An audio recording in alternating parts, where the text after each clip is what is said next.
Hello everyone, welcome back to my channel computer tips and programming. तो अब तक आपने वीडियो में देखा है कि स्टैटिक डेमो क्या होता है। आज हम बात करने वाले हैं स्ट्रिंग बफर, स्ट्रिंग बिल्डर के बारे में। और ये टॉपिक थोड़ा आपको ऊपर लेवल पर लेकर जाएगा, थोड़ा सा एडवांस लेवल पर लेकर जाएगा, तो बहुत अच्छे से अंडरस्टैंड करना। और ये टॉपिक सिर्फ जानने के लिए नहीं इम्पॉर्टेंट है, ये टॉपिक इम्पॉर्टेंट है इंटरव्यू पर्पज़ से भी। ये टॉपिक इसलिए भी इम्पॉर्टेंट है कि जब आप लाइव प्रोजेक्ट पर काम करते हो तो इसका हमेशा ही यूज़ होता है। तो ये मैं बता रहा हूँ कि ये बहुत इंपॉर्टेंट है, बिना स्किप किए इसको देखना आप, क्योंकि जब भी आप इंटरव्यू देने जाओगे जावा से रिलेटेड तो आपको स्ट्रिंग बफर, स्ट्रिंग बिल्डर का पूछा जाएगा। और ये इसलिए पूछा जाएगा कि जितने सारे लाइव प्रोजेक्ट्स होते हैं, जितने सारे एडवांस प्रोजेक्ट होते हैं, वहाँ पर इसे यूज़ किया ही जाता है। क्यों यूज़ किया जाता है ये मैं बताऊँगा इस वीडियो में, और कैसे यूज़ किया जाता है ये भी बताऊँगा, और किस तरह से ये अच्छा है यूज़ करना वो भी आपको सब कुछ पता चलेगा। ये वीडियो थोड़ा सा लंबा जाएगा लेकिन बहुत ही इंपॉर्टेंट है, क्योंकि मैं दोनों तरीके से बताऊंगा। यहाँ पर आपको इंटरव्यू लेवल पर भी बताऊंगा कि कैसे आपको इंटरव्यू में बताना है, क्या बताना है, और किस तरह से आपको मतलब प्रोग्रामिंग वगैरह में जब आप करें तो किस तरह से रहेगा, और अंडरस्टैंडिंग सब कुछ बताऊंगा इसमें। तो चलिए शुरू करते हैं। तो स्ट्रिंग बफर, स्ट्रिंग बिल्डर है क्या? तो अब तक आपने स्ट्रिंग पर काम किया ही होगा। स्ट्रिंग तो समझिए कि उसी की तरह है लेकिन थोड़ा सा लेवल अप है। कैसे लेवल अप है वो समझते हैं। तो देखिए, Java provide 3 classes to represent a sequence of character. अब यहाँ पर लिख रहा है कि जावा प्रोवाइड करता है 3 क्लासेस, ओके, रिप्रेजेंट करिए सीक्वेंस ऑफ कैरेक्टर, जिसका नाम है string, string buffer and string builder. अब सीक्वेंस ऑफ कैरेक्टर्स कहने का सेंस है कि जब भी आप कैरेक्टर को डिफाइन करते हैं तो क्या करते हैं, मान लीजिए कि आप स्ट्रिंग वेरिएबल एक बनाते हैं, उसमें क्या लिखते हैं, कैरेक्टर को पास करते हैं। वो सिंगल कैरेक्टर, मल्टीपल कैरेक्टर भी हो जाता है, तो एक सीक्वेंस ऑफ कैरेक्टर रहता है। तो तीनों वहीं कर रहा है, string, string buffer, string builder, तीनों वहीं काम कर रहा है। तो फिर हमें स्ट्रिंग बफर, स्ट्रिंग बिल्डर पढ़ने की क्या ज़रूरत है, वही समझने वाले हैं इसमें। क्योंकि यहाँ पर कर रहा है तो यहाँ पर एक बात अगर आप इसे ध्यान से समझिएगा तो इससे पता ये चल रहा है कि ये तीनों एक दूसरे से मतलब तीनों रिलेटेड है लेकिन एग्जैक्टली सेम नहीं है। ओके, तीनों का लगभग लगभग काम वही होगा, लेकिन क्या होगा, ये थोड़ा सा एक दूसरे से लेवल अप वाले काम होंगे इनके। और क्या होगा, ये थोड़ा थोड़ा अलग है एक दूसरे से, लेकिन काम सबका वही होगा, फाइनल रिजल्ट वही देने वाले हैं लोग। अब नेक्स्ट आता है, the string class is an immutable class where string buffer and string builder classes are mutable. अब ये जो म्यूटेबल, इम्यूटेबल है ना, ये बहुत ही इंपॉर्टेंट वर्ड है। और ये इसलिए मैं इसमें थोड़ा सा ये वीडियो को लंबा कर रहा हूँ और इस तरीके से बता रहा हूँ, क्योंकि ये जो टेक्निकल वर्ड है ना, ये टेक्निकल वर्ड क्लियर होना और जानना बहुत ही ज़रूरी होता है जब आप एक एज ए सॉफ्टवेयर डेवलपर आप जाते हो। क्योंकि अगर आपको टेक्निकल वर्ड्स के बारे में, टेक्निकल टर्म्स के बारे में आइडिया नहीं होगा ना, तो फिर आप आकाश देखोगे कि क्या चल रहा है पता ही नहीं चलेगा, वो बोल के निकल जाएगा। तो इसीलिए बहुत ज़रूरी होता है कि टेक्निकल वर्ड्स पर भी ध्यान दिया जाए। तो इम्यूटेबल का क्या होता है, मतलब कि जो बदला ना जा सके। जैसे कि हम अगर स्ट्रिंग लिख करके स्ट्रिंग वेरिएबल बनाते हैं, ठीक है, स्ट्रिंग बिल्डर, स्ट्रिंग बफर भी वेरिएबल ही बनाता है, लेकिन जब स्ट्रिंग टाइप वेरिएबल आप बनाते हैं तो क्या होता है, इम्यूटेबल होता है, वो चेंज नहीं होता है, ठीक है। लेकिन वहीं जगह पर अगर आप बनाते हो स्ट्रिंग बफर और स्ट्रिंग बिल्डर टाइप का वेरिएबल, बिहेव सबका सेम ही रहेगा लेकिन टाइप बदल जाएगा। अगर string buffer, string builder type का बनाते हो तो क्या होगा, म्यूटेबल होगा, वो चेंजेबल होगा। अब इससे फ़ायदा क्या होता है, इम्यूटेबल और म्यूटेबल से वो समझते हैं कि एक तो चेंज हो सकता है, एक चेंज नहीं हो सकता है। तो इससे फ़र्क क्या पड़ेगा हमारे प्रोग्राम पर, हमारे प्रोजेक्ट पर, वो देखिए। तो देखिए, since string is immutable in Java where we do string manipulation like concatenation substring। अब concatenation substring ये सब टर्म डिस्कस हो चुका है पहले के वीडियो में, अगर आप उसे फॉलो करते आ रहे होगे तो, ठीक है। वही होता है इसमें कि concatenation में हम लोग दो डिफरेंट स्ट्रिंग को जोड़ते हैं, यही सब होता है। तो काफ़ी सारे ऐसे टर्म्स हैं जिसमें हम क्या करते हैं, बेसिकली हम स्ट्रिंग का जो भी कैरेक्टर होता है, जो भी कैरेक्टर्स होता है, उसके साथ हम मैनिपुलेशन, उसके साथ हम डिफरेंट डिफरेंट ऑपरेशंस फॉलो करते हैं, अप्लाई करते हैं, ठीक है। तो वहाँ पर हम मतलब जो भी ऑपरेशंस अप्लाई करते हैं वो हम अप्लाई कर सकते हैं अपने इसमें स्ट्रिंग बफर, स्ट्रिंग बिल्डर में भी। तो इसमें क्या होता है, जब हम डिफरेंट डिफरेंट ऑपरेशंस अप्लाई करते हैं तो it generate a new string and discard the older string for the garbage collection. अब मान लो कि कोई आपने स्ट्रिंग बनाया, फिर उसके बाद कोई अलग सा स्ट्रिंग बना दिया उसी से, तो क्या होगा कि जो पुराना वाला आपका होगा ना, वो गार्बेज कलेक्टर में चला जाएगा, ठीक है ना, गार्बेज कलेक्शन में वो चला जाएगा। और जो भी ओल्डर होगा उसे डिस्कार्ड, यूज नहीं होगा, लेकिन गार्बेज कलेक्टर में वो रहेगा आपका, ठीक है। These are the heavy operations and generate a lot of garbage in the heap. So Java has provided string buffer, okay, and string builder. तो वो क्या होता है कि अगर ये सब ऑपरेशन हम जब भी फॉलो अप करते हैं तो क्या होता है, वो गार्बेज कलेक्टर जनरेट, मतलब डिफरेंट टाइप ऑफ ऐसे जनरेट गार्बेज कलेक्ट कर देता है और वो हीप में जाता है। हीप यहाँ सेंस ये होता है कि हीप मेमोरी होता है। तो हीप मेमोरी ये भी एक टेक्निकल वर्ड है, ओके, टेक्निकल टर्म है। वो कह सकते हो आप कि जैसे कि आपका जो मेमोरी कार्ड ही होता है, ये उस तरह का मेमोरी नहीं है, कुछ समय के लिए डेटा को होल्ड करता है, ऐसा आप कह सकते हो समझने के लिए, ओके। तो क्या होता है कि वो हीप मेमोरी में चला है, उससे होगा क्या, इफेक्ट क्या आएगा, जब भी आपका प्रोग्रामिंग या जो भी आपका प्रोजेक्ट्स वगैरह रहेगा तो वो स्लो हो जाता है। जैसे कि एक गुड प्रोग्रामर का काम क्या होता है, वो समझिए, गुड सॉफ्टवेयर डेवलपर का काम क्या होता है कि वो ऑप्टिमाइज़ करता है अपने प्रोग्राम को, अपने प्रोजेक्ट्स को ऑप्टिमाइज़ करता है। ऑप्टिमाइज़ करने का सेंस है कि जो भी यूजलेस कमेंट्स हैं, यूजलेस सिंटैक्स हैं, या फिर जो भी यूजलेस टर्म्स वगैरह हैं हुए हैं, उनको वो हटाता है और वो परफेक्ट जो यूज़ वाला रहता है। क्योंकि अपने को तो क्या है, आउटपुट से मतलब, अगर आउटपुट आपका ऑप्टिमाइज वे में मिलता है तो और अच्छा रहता है समझने के लिए भी। आपके 1 साल 2 साल बाद अगर आपका प्रोजेक्ट कोई और आकर के देखता है, कोई और फ्रेशर जाता है वहाँ पर देखता है, तो उसको समझने में भी आसानी होती है। प्लस में वो क्या होता है कि वो फास्ट वर्किंग भी होता है, वो रिजल्ट भी फास्ट देता है, बहुत मायने रखता है। 1 सेकेंड 2 सेकेंड 3 सेकेंड इससे अगर आप भी कुछ सर्फिंग करते हो गूगल पर किसी एप्लीकेशन पर, अगर वो स्लो रिस्पॉन्स देता है तो आपको गुस्सा आता होगा ना। तो वही होता है, स्लो रिस्पॉन्स आएगा आपका अगर ज़्यादा गार्बेज कलेक्शन हो जाएगा तो। इसीलिए हम स्ट्रिंग बफर, स्ट्रिंग बिल्डर का यूज़ करते हैं, ताकि वो क्या करेगा, वो गार्बेज में कोई डेटा नहीं जाएगा। और भी काफ़ी कुछ जानने को है, आगे देखिए। String builder classes that should be used for the string manipulation. तो जो भी मैनिपुलेशन अगर आप स्ट्रिंग के अलावा अगर स्ट्रिंग बफर, स्ट्रिंग बिल्डर से करते हैं तो यही फ़ायदा होता है वहाँ पर कि क्या होता है, वो म्यूटेबल होता है, वो चेंज हो सकता है, जब चाहे तब चेंज कर सकते हैं। लेकिन वहीं अगर हम स्ट्रिंग से करेंगे तो क्या होगा, चेंज नहीं होगा, हमेशा मुझे नया क्रिएट करना पड़ जाएगा। अब क्या होता है कि इसमें हम कुछ मेथड्स यूज़ करते हैं, ये मेथड सारे डिस्कस होने वाले हैं यहाँ पर जब प्रैक्टिकल वाला आप देखोगे तो they provide the append, insert, delete and string, सब string method for the string manipulation मतलब स्ट्रिंग के साथ जो भी आप ऑपरेशन फॉलो करने वाले हो, जो भी ऑपरेशन अप्लाई करने वाले हो, तो वो सब क्या होगा, अपेंड, इंसर्ट, डिलीट, ये सब स्ट्रिंग, इस तरह काफ़ी सारे मेथड होते हैं, बहुत सारे मेथड होते हैं एक्चुअली। लेकिन कुछ इंपॉर्टेंट मेथड को हम डिस्कस करेंगे। चीज़ें आपको क्लियर होनी चाहिए, क्योंकि सब कुछ सब लोग कोई याद रख ही नहीं सकता है, बस चीज़ें को समझ आनी चाहिए, ताकि जब आपके सामने प्रोजेक्ट्स आए या फिर आपको आइडिया होना चाहिए कि हमें यहाँ पर करना क्या है। अंडरस्टैंड, क्योंकि किसी को भी नहीं याद रहेगा ये सब, बस समझ होना चाहिए कि जब सामने आएगा तो आपको आइडिया मिल जाएगा कि हाँ मुझे यहाँ पर ये अप्लाई करना है, ये करने का है मुझे, ओके। तो रटना कुछ भी नहीं है, फिर से बोल दे रहा हूँ। अब string builder is a more efficient than string buffer. अब इसका कहने का क्या मतलब है, string builder is more efficient than string buffer. तो काम तो दोनों का सेम ही है, लेकिन अगर हम स्ट्रिंग बफर के अलावा स्ट्रिंग बिल्डर का यूज़ करते हैं तो वो ज़्यादा फायदेमंद रहता है। वो क्यों रहता है वो भी हम समझेंगे। अब है string buffer was introduce in Java 1.0, string builder was introduce in Java 1.5। मतलब कि स्ट्रिंग बिल्डर आपका जो है वो थोड़ा एक्सटेंडेड और नया वर्जन है, तो ऑब्वियसली वो इफिशियंट भी होगा, क्योंकि अगर कोई भी प्रोजेक्ट्स फिर से बनाया जाता है, उसे अपग्रेड किया जाता है, तो उसे बनाया जाता है कि वो थोड़ा फास्ट वर्किंग हो और पहले वाले से उसके में कुछ ज़्यादा ही प्रॉपर्टीज़ हो। तो इसे आप डिटेल्स में भी जा करके गूगल पर सर्च करके देख सकते हो, लेकिन इतना काफ़ी है आपको इंटरव्यूअर्स से सामने अपने को रिप्रेजेंट करने के लिए इसके रिगार्डिंग, ओके। तो यहाँ तक ये रहा आपका मतलब इसके बारे में इंटरव्यू लेवल पर और समझने के लिए, क्योंकि ये समझना बहुत ज़रूरी था। स्ट्रिंग आपने समझा था, लेकिन स्ट्रिंग बिल्डर, स्ट्रिंग बफर भी इसी से रिलेटेड होता है, तो इसे और अच्छे से समझना काफ़ी ज़्यादा ज़रूरी था। अब समझते हैं हम अपने प्रोग्रामिंग पर। तो यहाँ पर पहले से प्रोग्रामिंग किया गया है, यहाँ से एक्चुअली आपका शुरू हो रहा है, तो ये वही था जो आपने अभी देखा वहाँ पर, ओके, पीपीटी में। अब यहाँ आते हैं अपने बेस पर।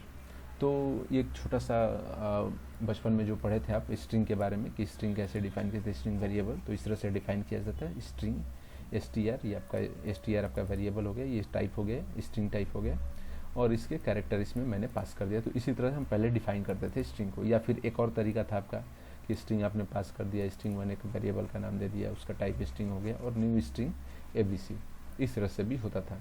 लेकिन स्ट्रिंग बफर, स्ट्रिंग बिल्डर में क्या होता है वो देखेंगे। यहाँ पर सेम वही हुआ है कि प्रिंट कराएं, तो ज़्यादा इस पर टाइम वेस्ट करते ना हुए आते हैं अपने मेन पॉइंट पर, ठीक है। तो यहाँ पर आप देखो, और ये वीडियो लास्ट तक देखना, जैसा कि आपने बताया इफिशियंट होता है और क्यों इफिशियंट है वो भी हम लोग देखेंगे यहाँ पर इसी वीडियो में, तो लास्ट तक देखना इस वीडियो को। अब यहाँ पर देखो, स्ट्रिंग बफर का एक डिफ़ॉल्ट कैपेसिटी होता है, ठीक है, जो यहाँ पर मैंने लिखा है, string buffer equal to new string buffer. इस तरह से मैंने बना दिया और यहाँ पर एक इसको प्रिंट यहाँ पर मैंने यहाँ पर प्रिंट करा करके लिख दिया। और यहाँ पर जब इसका मुझे कैपेसिटी पता करना होगा तो क्या लिखूंगा, एस बफर, अपना स्ट्रिंग बफर का जो भी नेम है मेरा, जो भी स्ट्रिंग बफर का वेरिएबल का नेम डिफाइन किया वो, और डॉट कैपेसिटी। इससे क्या होगा, इसके वेरिएबल पता चलेगी, इसका कैपेसिटी पता चलेगा। इसका डिफ़ॉल्ट कैपेसिटी होता है, अभी हम देखेंगे। वैसे आप गेस कर सकते हो कि क्या होता है, कमेंट बॉक्स में डालो ताकि मुझे पता चले, अगर जानते हो तो। अगर नहीं जानते कोई बात नहीं, इसमें देखोगे आप। और उसकी कैपेसिटी को हम चेंज भी कर सकते हैं यहाँ से, मतलब कभी देखा होगा, कभी जाना होगा, सुना होगा तो, या फिर ऐसे ही गेस कर सकते हो, कोई दिक्कत नहीं। अब ये होता है कि इसकी कैपेसिटी को चेंज करना है तो बस असाइन कर दो यहाँ पर वैल्यू, इसका कैपेसिटी चेंज हो गया।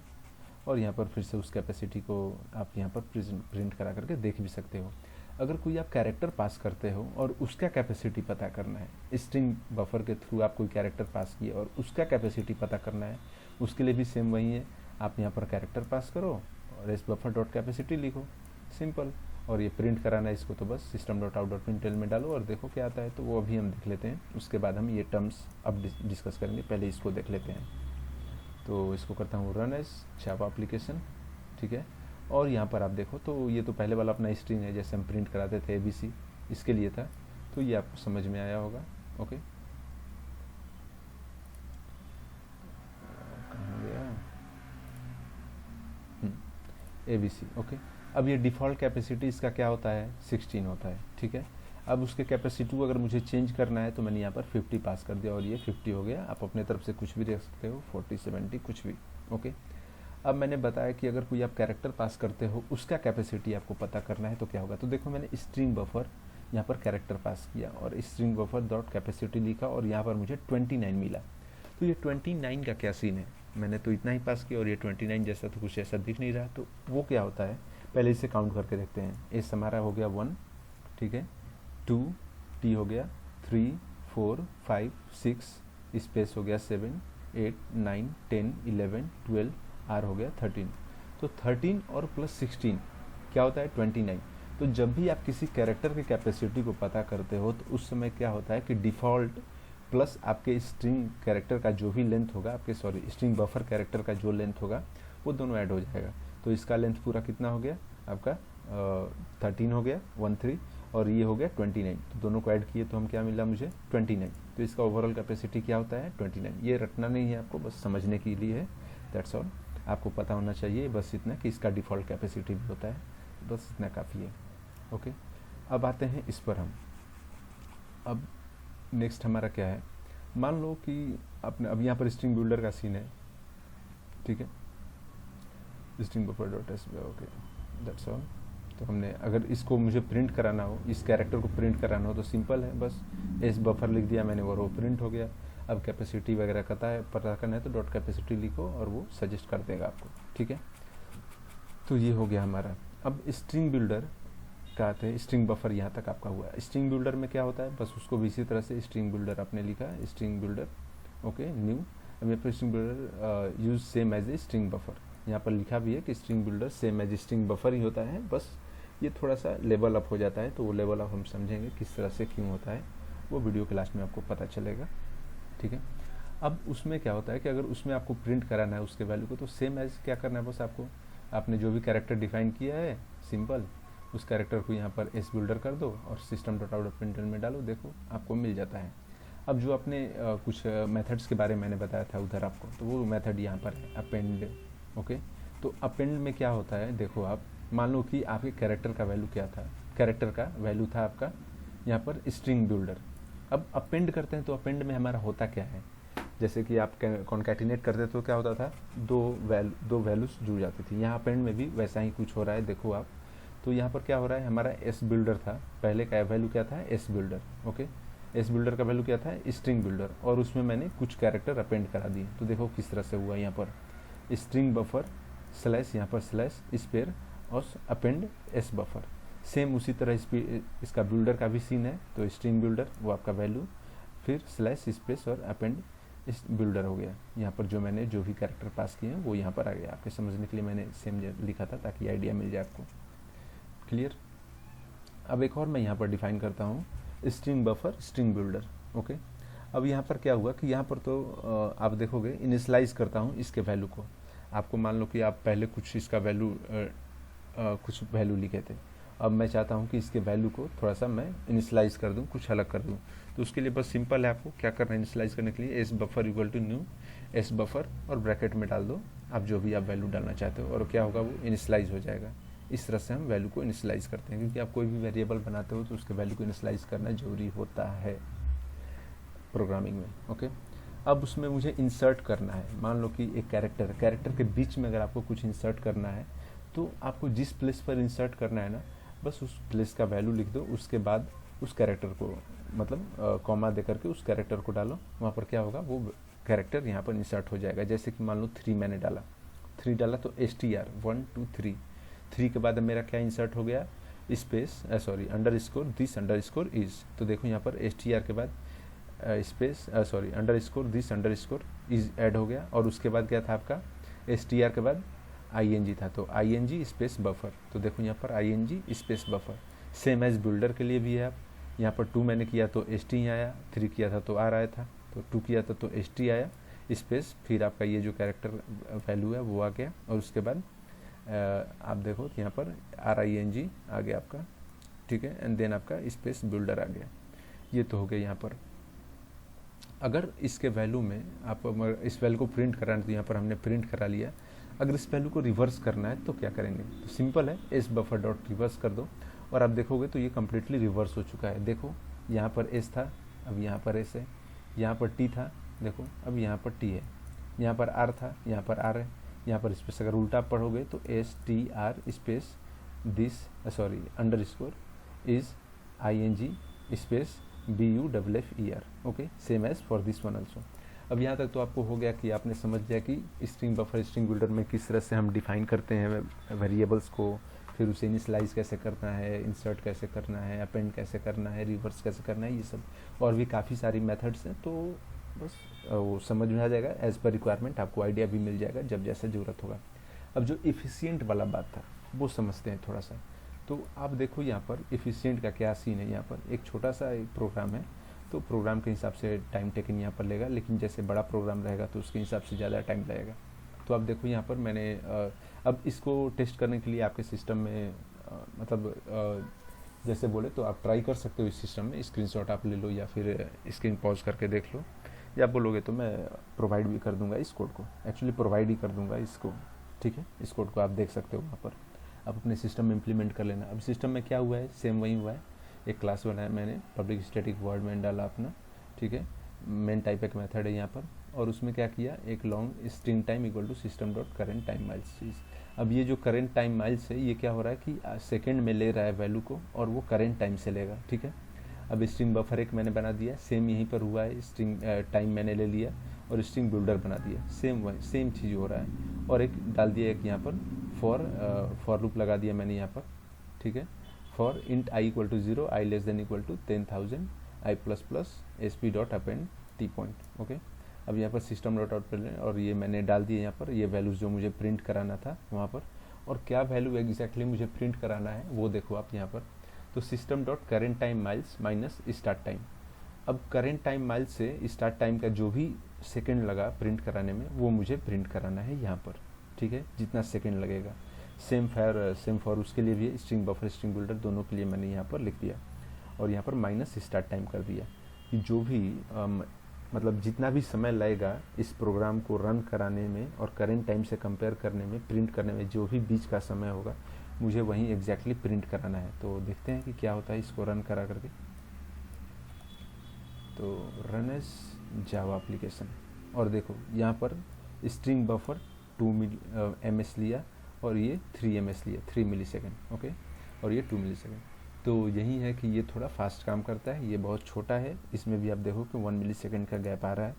तो इसी तरह से अगर आप थोड़ा हाई लेवल पर जाओगे तो वहाँ भी आपको काफ़ी सारे डिफरेंस देखने को मिलेंगे, ठीक है। तो ये कोड आपको मैं प्रोवाइड कर दूंगा डिस्क्रिप्शन में, वहाँ से भी आप ले सकते हो, लेकिन आप खुद से प्रैक्टिस करना, समझना इसको, तो ज़्यादा मज़ा आएगा आपको। तो आज के लिए बस इतना ही, और थोड़ा सा वीडियो लंबा था तो कोई बात नहीं, इंपॉर्टेंट भी था ये जानना। तो फिर मिलते हैं अगले वीडियो में, तब तक के लिए all the best, take care, bye bye.